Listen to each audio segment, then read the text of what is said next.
Hello everybody, this is John from workoutandtravel.wordpress.com. Today I want to talk about marathon running and if marathon running is healthy and if it is an effective way to lose body fat. And I'm sorry to say, but I think the answer to both that questions is no. And don't get me wrong, I love to run. I've been running for my entire life. It's one of my favorite things to do. I probably like it more than the weightlifting. I like running outside. I like getting out in nature. I like doing races.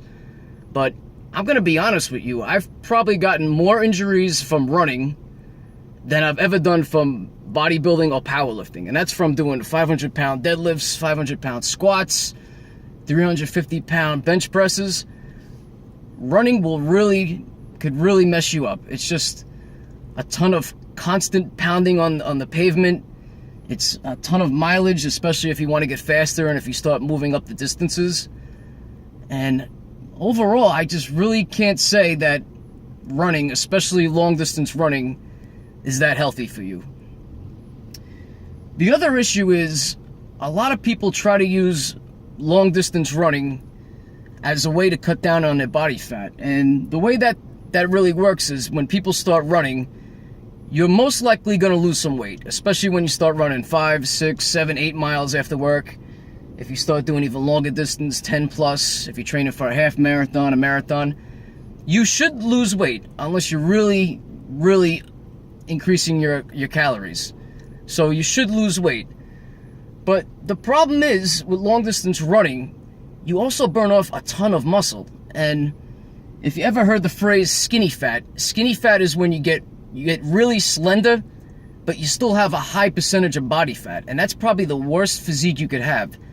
And if you look at most marathon runners, they're skinny fat. They're not really cut. They're skinny, they're slender, they don't weigh a lot, but they don't really have a ton of muscle. So it really doesn't look that good. When you see a guy at the beach who says he's a marathon runner, like, you notice that he's slim, but he's not going to look as good as a guy, for example, if you look at Olympic sprinters or football players or even soccer players. I mean, these guys are muscular, but they still have a very low body fat. And that's more of the physique that I think, in my opinion, is healthier. And in my opinion, it also looks a lot better. So with that being said, and I don't want to put down running a marathon. That's a great accomplishment. My father used to be a marathon runner. He ran New York City 3 or 4 times. He did a bunch of half marathons. The longest I've run, I did the Brooklyn half marathon about 10 miles ago, but about 10 years ago.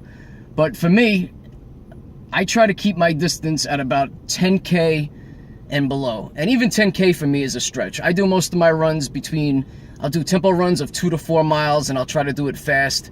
I'll do a lot of sprinting, and I try to stay away from the long, slow distance running, because I really don't think that's too healthy for you. And when I was training for my half marathon, I just remember just feeling tired all the time. I started coming down with a lot of colds. I was getting shin splints. The bottom of my feet were hurting. The top of my feet were hurting. My shoulder was hurting. My lower back started hurting. But I just love doing cardio. I think cardio is great. I think it's, in moderation, it's very healthy for you. Somebody who does cardio should be healthier than somebody who doesn't do any cardio. But if you're going to train for long distance and you're going to train for a marathon, a half marathon, I would train just for that event, but then don't keep that as a long-term training routine, because in the long run, I don't believe that's really a healthy way to train. That's all I got for today. Thank you.